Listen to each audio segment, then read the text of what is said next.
첫 번째 주제는 5.18과 역사 바로 세우기입니다. 뭐 너무 무거운 주제는 하고 싶지 않아요. 우리 방송이 이제 방송 환경이 많이 바뀌고 있는 것 같아요. 근데 이제 최근 들어 그 전례 없이 그러니까 문재인 정권 3년 차에 들어와서 맞는 어떤 그 5.18에서 전례 없는 어떤 변화들을 보여주고 있습니다. 가장 대표적인 게 이제 그 미통당이 초대도 안 했는데 왜냐면 얘들 해도 안 왔거든요 그동안 5.18 기념식에 이제 지들이 알아서 찾아왔어요. 네. 그래가지고 어 예전 같으면은 이제 뭐 선거 끝났어요. 지금도 뭐 그러고 있는 사람 있죠. 부정선거 운운하면서 뭐 어 어떤 뭐 이제 어떤 여권의 흠집 내기 뭐 이런 데 이제 올인을 하거나 여러 가지 문제들을 통하고 가짜 뉴스들을 만들어내서 지만원 같은 방식의 무슨 뭐 북한이 개입을 했다든지 뭐 이런 뉴스를 만들어내서 역공작을 하는 게 그동안의 어떤 패턴이었다 그러면 지금 이제 5.18 관련된 다큐들을 대부분 방송들이 전부 다 편성을 했었는데 저는 이제 5.18 당시에 초등학교 5학년으로 현장에 있던 사람이잖아요. 그러니까 그 기억이 정말 생생해요. 초등학교 5학년이 뭘 기억해? 아닙니다. 알 거 다 알아요. 저 같은 경우는 그때 그 아버님이 토목업 사업을 하셨는데, 그 진공작전, 그러니까 광주시에 대한 봉쇄가 일어나셨는데 아버지가 현장에 나가셔가지고 집에를 못 들어오셨어요. 그래서 한 3일 동안을 아버지랑 연락도 안 되는 거야. 무서워가지고 무슨 일이 있을 줄 모르니까 어머니하고 진짜 그 삼형제가 어머니 끌어안고 3일 동안 진짜 안방에서 창문에 이불 다 붙여서 아주 깜깜한 상황, 대낮에도 깜깜하게 했어요. 왜냐면 이제 인기척이 비치면 총알이 날아온다 그래갖고 그래서 3일 동안을 지냈던 생각이 있습니다. 근데 이제 아버지가 어떻게 해가지고 또 봉쇄를 뚫고 들어오셨더라고. 그래가지고 나중에 또 나가셨어요. 그러고 난 다음에 이제 이 사고가 이제 본격적으로 저기가 시작돼가지고 진압이 시작돼가지고 이거 18일 전 얘기예요? 네. 그러니까 아버지가 5.17 때 집에 없었어. 음, 근데 한 20일쯤 들어오셨어. 근데 또 다른데 일 때문에 나가봐야 된다고 또 나가신 거예요. 그러니까 봉쇄된 광주를 아버지 들락날락 하셨던 거지. 근데 문제는 이제 아버지 나가고 나니까 이제 진압작전이 시작되면서 더 살벌해져 버린 거죠, 분위기가. 그래서 아버지는 사실상 사태 그 내용을 잘 모를 거예요. 밖에서 돈 번다고 밖에서만 돌아다녔고. 근데 저는 그 나이에 들었던 그 어마어마한 총소리다. 네. 총소리도 여러 가지 종류가 있거든요. 소총소리, 권총소리, 칼빈 소리, LMG 기관 총소리. 근데 그 엄청난 소리들을 다 들었습니다. 제가 초등학교 앞에 살았는데. 아무튼, 그런 입장에서 이러한 폭력 진압이 없었다든지, 뭐, 폭도들에 의한 무슨 뭐, 공산주의자들에 의한 폭동이나 이런 얘기를 들으면 미쳐버릴 것 같은데, 거의 나이가 30이 가까이 되도록, 이런 얘기들을 공개적으로 하지를 못했어요. 내가 광주 사람이라는 얘기 자체를, 출신이라는 얘기를 못할 정도로 그 사회적인 어떤 그 냉대가 심했었단 말이죠. 그 이제 초등학생인 제가 이 나이가 됐으니까 사실 많은 분들이 그 시대를 기억하는 많은 노인들이 돌아가신 상태예요. 굉장히 오래된 역사란 말이죠. 우리 입장에서는. 근데 이제 지금 와가지고 이게 이제 정상화돼 가는 모습 또는 이거를 제대로 재조명하겠다라고 하는 모습을 보여준다고 하는데 저희 입장에서 아무것도 정리된 게 없어요. 명확한 어떤 피해자의 규모, 피해자의 숫자들, 실종자들의 어떤 처리가 어떻게 됐는지, 행불자들에 관련된 얘기들, 그리고 뭐 발포 명령에 관련된 여러 내용들이 그냥 무수히 설만 있을 뿐 진행이 안 되고 있는 거란 말이죠. 그래서 사실은 뭐 반쯤 포기하고 사는 부분도 있을 거예요. 말 그대로 언제가 역사가 밝혀주겠다라는 생각을 하게 되는 건데, 아무튼 주호영이 5일 그 당대 어떤 당을 대표해서 찾아왔고 이른바 이제 야권의 잠룡이라고 부릴 수 있는 말하자면 앞으로 정치에서 뭔가 야권을 대표해서 정치해보고 싶은 놈은 다 왔던 것 같아요. 그 중에 제일 배기 싫은 놈이 권영진이었어. 네. 권영진이 지가 거길 왜 옵니까? 초대도 안 했는데. 마스크 쓰고 와서 졸고 있더만. 근데 조호영은 막 그 뭐지? 임을 위한 그 행진곡도 막 이렇게 구호를 해가면서 부르면서 막 그 피해자들 만나서 사과드립니다. 뭐 그동안 그 저희가 했던 발언에 대해서 사과드립니다. 뭐 이런 얘기를 하는 걸 보니까 이게 투표의 힘인가? 아니면 얘네들이 뭔가 그 다른 방향으로 정치적으로 이걸 바꾸고 있나? 뭐 이런 식으로 생각을 하게끔 들게끔 이런 그 느낌은 좋았어요. 근데 이제 근본적으로 그 내부를 살펴보게 되면 주식회사 맥슨골드 24K, 18K, 14K 장신구 최고가 매입 순금 골드바 최저가 판매 업체입니다. 여러분 집안에 잠자고 있는 금땡이들이 있나요? 예, 맥슨골드로 가져가시고 반드시 송작가 TV를 보고 오셨다고 말씀을 하시면 됩니다. 골드바가 필요하신가요? 예, 최저가로 드립니다. 주식회사 맥슨골드. 연락처는 010-2713-2213번입니다. 010-2713-2213번으로 연락을 주시면 되고요. 자, 장소는요. 종로 3가 전철역 8번 출구 앞에 있다고 합니다. 럭키 주얼리 도매상가 1층 8호입니다. 일단 여기에 대한 특별법이 유공자 예우법이 이제 20일 날 본회의에 올라가게 됩니다. 오늘 올라가네요. 그러면 이제 유공자 예우를 좀 더 뭐 개선한다는 거죠. 뭐 어느 정도의 수준에서 할지는 내용은 잘 모르겠습니다. 그건 크게 중요한 게 아니고 진상규명위원회에 대한 강제조사권, 그러니까 5.18에 관련한 그 조사를 좀 더 사법적으로 할 수 있는 이런 거나 5.18 관련해서 막말했던 사람들에 대한 처벌에 대한 어떤 법규를 만들자라는 게 이제 여당이라든지 이 광주 시민들의 바람인 건데, 여기에 대해서는 난색을 표명하고 있다는 거죠. 그러니까 잘못했다고 말은 하는데 책임은 지지 않겠다는 거예요, 아직도.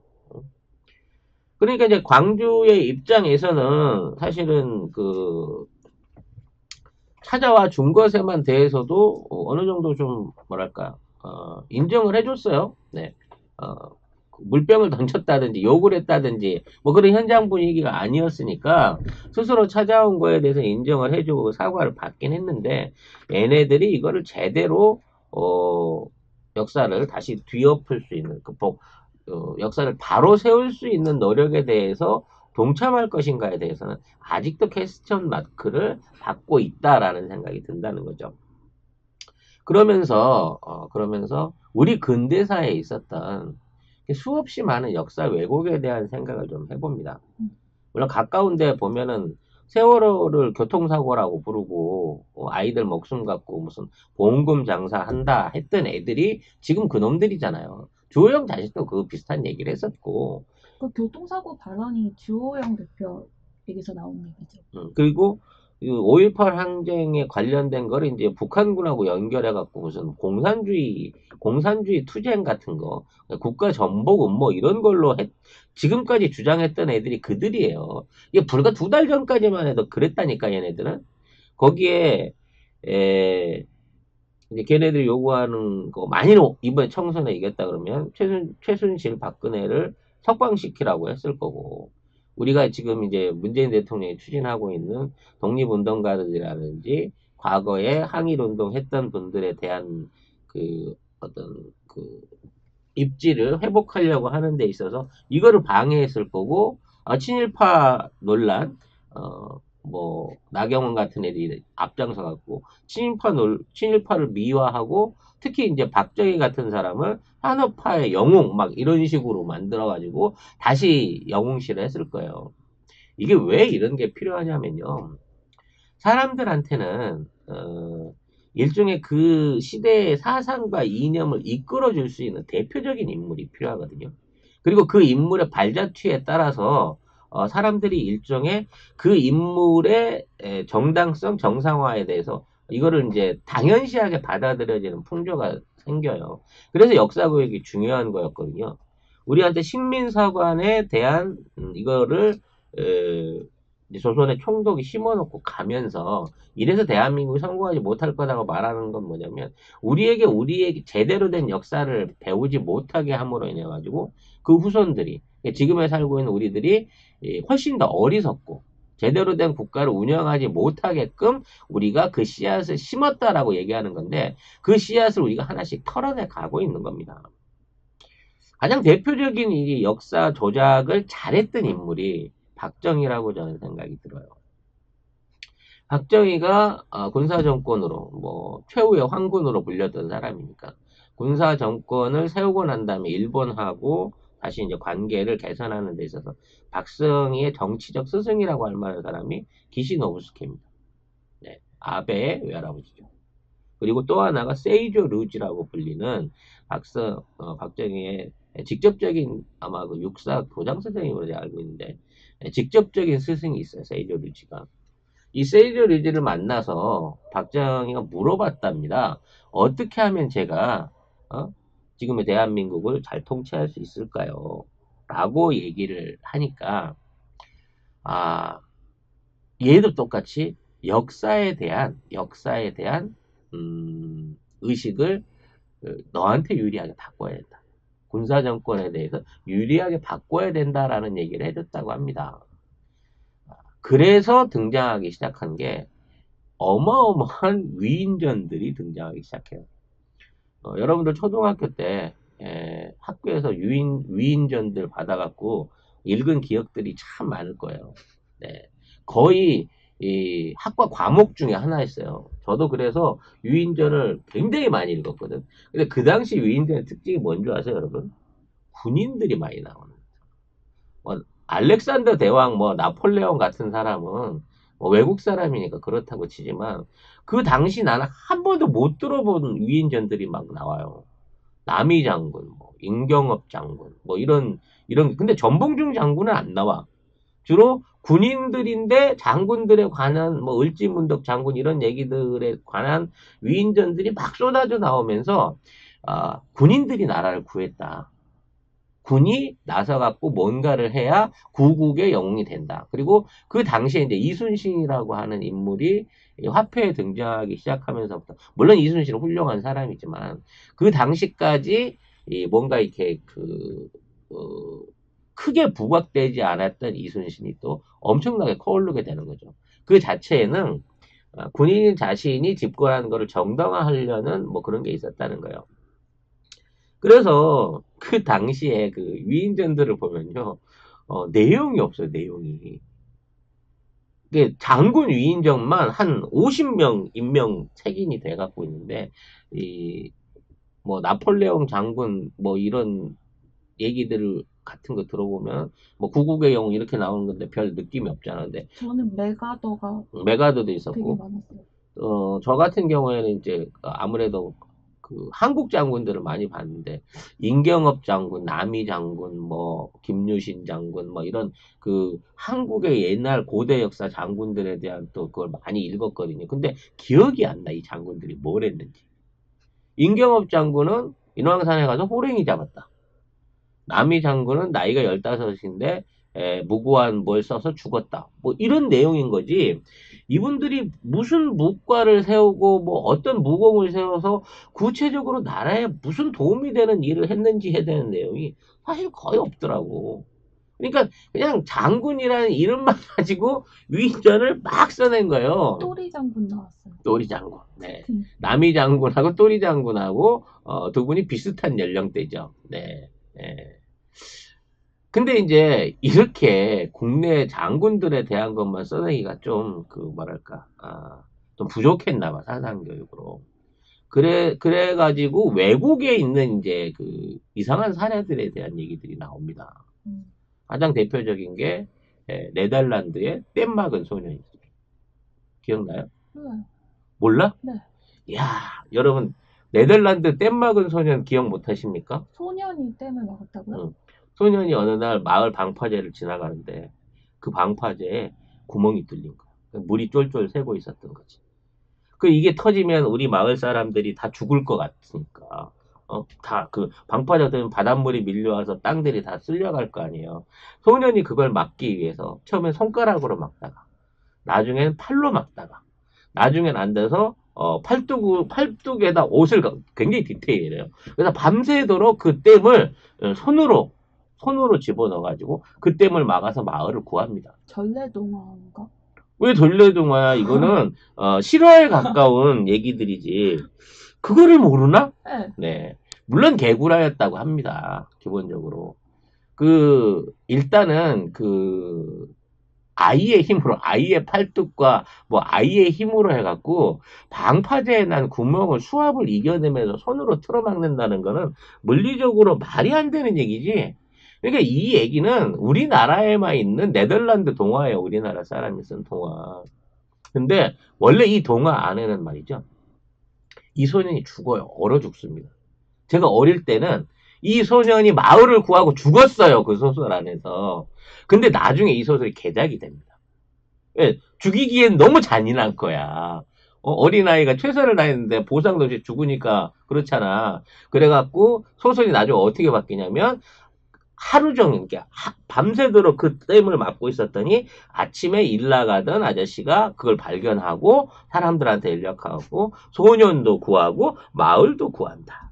야, 그거 봐. 지금 이거 평생 믿어왔고 이거 알고 계시는 것도 있잖아. 그러시네요. 네. 그런 소설이 있었단 말이야. 그래갖고 그 소설의 주제는 뭐냐? 새마을 운동을 열심히 하자는 거야. 나라를 지키기 위해서 열심히 일을 하자는 거야. 그 다음에 뭐 덴마크의 숲을 만든 부자. 이 소설도 여러분 기억나세요? 덴마크가 굉장히 가난하고 모래 땅이고 막 바닷바람이 불어가지고 황무지였다는 거야. 근데 두 부자가 우리가 이 덴마크를 다시 잘 살게 만들어 보자. 그래갖고 전나무를 두 부자가 평생 동안 심어요. 몇십 년 동안 이 덴마크의 그 바닷가를 돌아다니면서 나무를 심어가지고 나중에 이게 방풍림이 돼갖고 바닷물을 다 막아내고 풀이 자라게끔 됩니다. 덴마크에서. 그래서 덴마크가 유럽에서 가장 발전한 낙농국이 되는 거예요. 그러니까 이 두 부자의 헌신적인 노력으로 조림 사업으로 덴마크가 우유와 치즈를 만들어내는 낙농국으로 성공할 수 있었다는 거야. 말이 안 돼요. 덴마크 해안선이 수천 킬로가 넘는데 두 부자가 평생을 걸린다고 해도 다 읽을 수도 없을 뿐더러 덴마크는 2000년 전부터 낙농국가였어 원래. 네덜란드의 댐요? 네덜란드의 댐은 그렇게 높게 짓는 댐이 아니에요. 원래 네덜란드가 지대가 바다보다 낮기 때문에 적정한 높이에 볼을 쌓고 계속해서 밀려드는 바닷물을 퍼내는 겁니다. 그래서 풍차가 있는 거거든. 근데 이거를 새마을 운동하기 위해서 그 시즌에 국민들한테 써먹기 위해서 이따위 소설을 만들었다는 거지. 맞아요. 달가스. 야, 덴마크의 달가스 부자. 예, 그 얘기 있었죠. 네. 아무튼 진짜 이분들 나이대가 나랑 맞아. 봄이 작가는 전혀 들어본 적이 없다잖아요. 네. 새마을운동 끝나고 없어진 소설인가 봐요. 그러한 소설 중에 하나가 이제 아까 잠깐 말씀하셨던 이승복이었죠. 이승복 어린이. 나는 공 상당히 싫어요 했다가 막 입이 찢겨서 죽었네 멋졌네 하는데 저는 이제 나중에 그 기사를 조선일보 기자가 현지에 방문해가지고 썼다는 얘기를 고백이 기사가 나온 적도 있지만 우리가 그거 한 20년 휘둘렸잖아요. 아침마다 등교할 때마다 이승복 동상에 가서 묵념하고 때려잡자 공산당, 나는 공산당이 싫어를 외치고 학교 들어가지 않았습니까, 여러분? 그 당시에 이 초등학생도 안 되는 이승복이 그런 얘기를 용감하게 했는지 어쨌는지도 모르겠지만 그 당시 살아남은 주민이 아무도 없는데 그런 얘기를 전해줄 사람이 없었거든. 다 죽었는데 이승복의 얘기가 나온 거야. 그래서 사람들 철석같이 믿었는데 이 얘기를 누가 했지? 누가 처음 나온 거예요? 뒤져보니까 현장에 나갔던 기자가 그 상황을 소설로 만들어서 쓴 게 결국은 진실로 역사가 돼버린 거고 아직도 그걸 믿고 있는 분들이 있었다는 얘기죠. 네.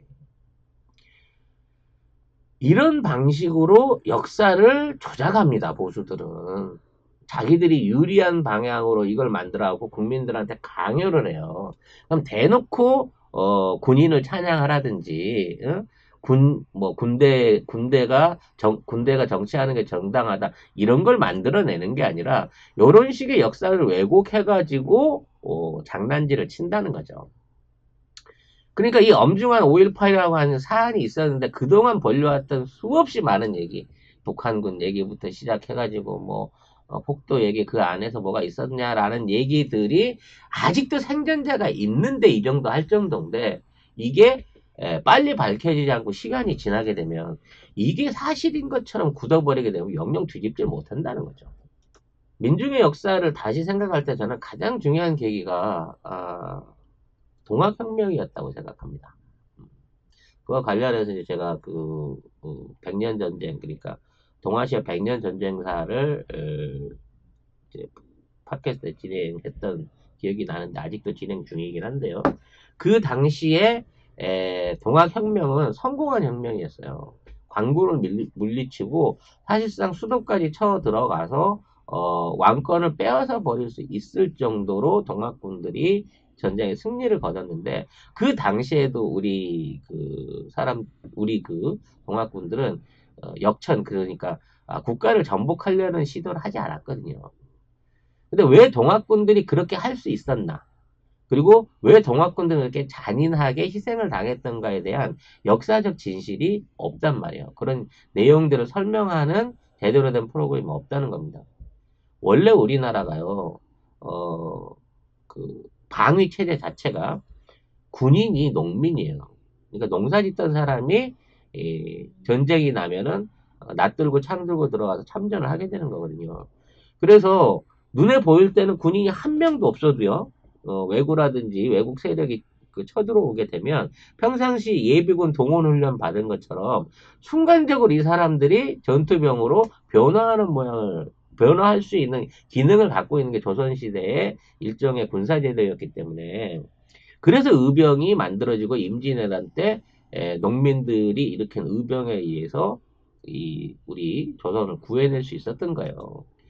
똑같은 개념으로 해서 수탈이 심해지게 되니까 그 농민들이 또다시 이쪽에 동학혁명 같은 혁명을 일으킨 거고 이 동학혁명을 사실상 정부군이 제재할 수 있는 능력이 없다 보니까 일본과 청군을 불러들인 거고 일본이 들어오고 나서는 말 그대로 이 동학군을 비롯한 농민군에 그러니까 조선의 그 군대의 근간이 되는 게 농민이란 걸 알고 있었기 때문에 호남 이도를 비롯해서 충청도 경상도에 있는 거의 모든 농민들을 학살해서 쓸어버리고 그 사람들을 완전히 해체시켜버리는 그러니까 전라도와 충청도를 완전히 피폐화 시켜버리는 토벌 작전을 벌였던 거고 그렇게 돼서 군사력이 그러니까 국난에 대비할 수 있는 군사력이 사라진 이 대한민국 5,000년 만에 처음으로 일본에 의해 가지고 군사적인 말하자면 병침을 당하게 되는 이게 역사의 흐름인 거거든요.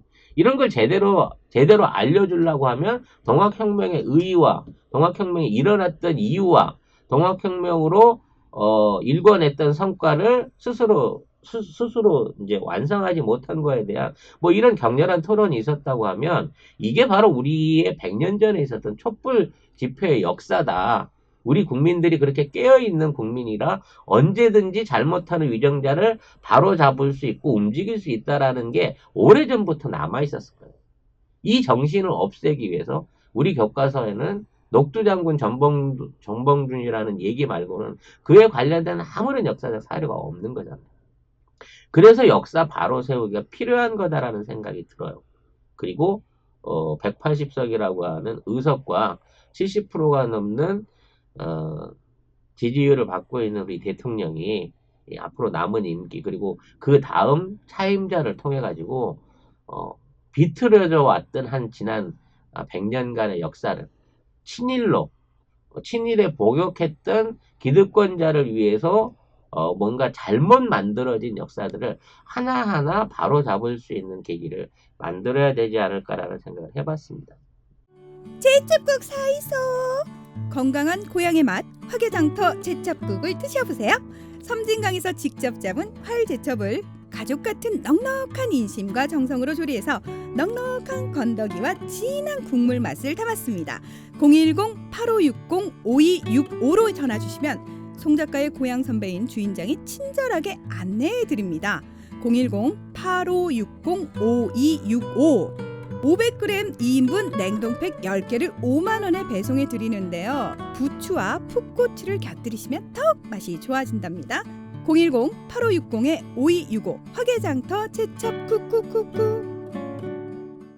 5.18을 얘기하면서 너무 역사 외적인 얘기 또는 먼 얘기를 한다라고 여러분들이 생각하실 수 있겠지만 가까운 데부터 다시 더듬어서 바꿔나가야 됩니다. 근데 아직까지 뭐 이런 얘기는 비난은 아닙니다만 아직까지 우리 정부가 세월호부터 시작해 천안함으로부터 그 위에 군사정권 시절에 있었던 5.18부터 시작해서 관련된 역사들에 대한 제대로 된 검증과 조사, 처벌과 그에 대한 보상이 이루어진 적이 있었나, 이게 그 당사자들이 만족할 수 있을 만큼 이렇게 되겠나라는 생각을 해봐요. 그보다 훨씬 앞서 있는 게 지금 위안부 관련한 일본 송로에 관련한 그 논란들도 아직까지 그대로 묻혀져 있지 않습니까? 그 당시에 피해자와 증언이 살아있을 때 역사를 바꾸지 못하면요, 나중에 가서 많은 분들이 기억하는 역사 안에서 잊혀지게 돼요. 지금도 네덜란드에는 그 소년이 있는 줄 알고 심지어는 그 소년의 동상이 있다는 말을 듣고 네덜란드에 여행 가서 뗏막은 소년의 동상이 어디 있습니까? 물어봤다가 개망신다는 한국 관광객들이 아직도 꽤 있다 그래요. 네. 그러니까 이러한 그 지금의 저들이 이제 말하자면 숙이고 들어온다고 해서 지금에 있는 5.18에 대한 또는 뭐 그와 관련된 여러 가지 사안에 대해서 지들이 역사를 왜곡하고 그것에 막말을 했던 데 대해서 사과한다고 그러는 거예요. 책임을 지게 만들어야 된다는 겁니다. 그러한 강력한, 그러니까 타협하지 않는, 제대로 된 역사에 대한 타협하지 않는 정의를 바로 세울 수 있기를 기대해 보고 싶습니다.